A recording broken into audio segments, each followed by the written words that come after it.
શું દોસ્તો એસીની સાથે પંખો કેટલી સ્પીડ પર ચલાવવો જોઈએ? આ કરી લીધું તો ખૂણે ખૂણે પહોંચશે ઠંડી હવા. તો દોસ્તો તમે જોઈ રહ્યા છો, હવે એપ્રિલ મહિનાની શરૂઆત થઈ રહી છે. ત્યારે નવા મહિનાની શરૂઆતથી સાથે હવે ગરમી પણ વધી રહી છે. ગુજરાત સહિત દેશના તમામ રાજ્યોમાં ભારે ગરમી પડી રહી છે અને લોકોને એસીનો સહારો લેવો પડે છે. તેમ છતાં એસી ચલાવવાથી પણ રૂમ ઝડપથી ઠંડો થતો નથી. ત્યારે એસીની સાથે પંખો શરૂ કરવાથી મોટો ફાયદો થાય છે. તો દોસ્તો તમને ના ખબર હોય તો જણાવી દઈએ કે એસીની સાથે પંખો પણ શરૂ કરી દેતા રૂમ ઝડપથી ઠંડો થઈ જાય છે. આથી એસીને પણ વધારે લોડ પડતો નથી અને ઘરના ખૂણામાં ઠંડી હવા ફેલાય છે.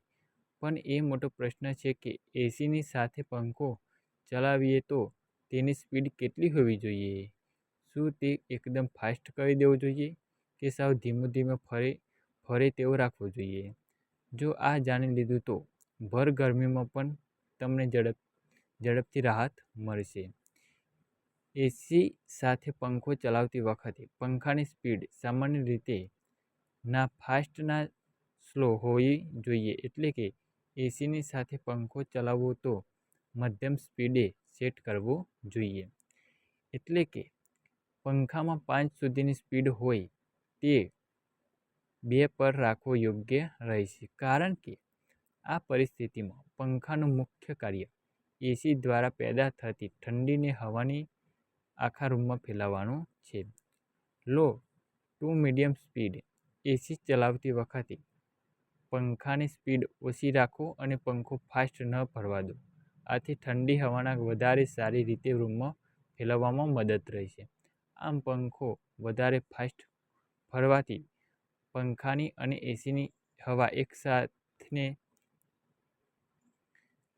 એકબીજાને ટકરાશે, જેથી એસી તરફ ગરમ હવા ફેલાશે.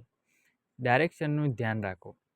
ખાતરી કરો કે પંખો એવી દિશામાં ફરે છે જે એસીમાંથી આવતા હવાના પ્રવાહને પૂરક ફેલાવી શકે અને અવરોધે નહીં.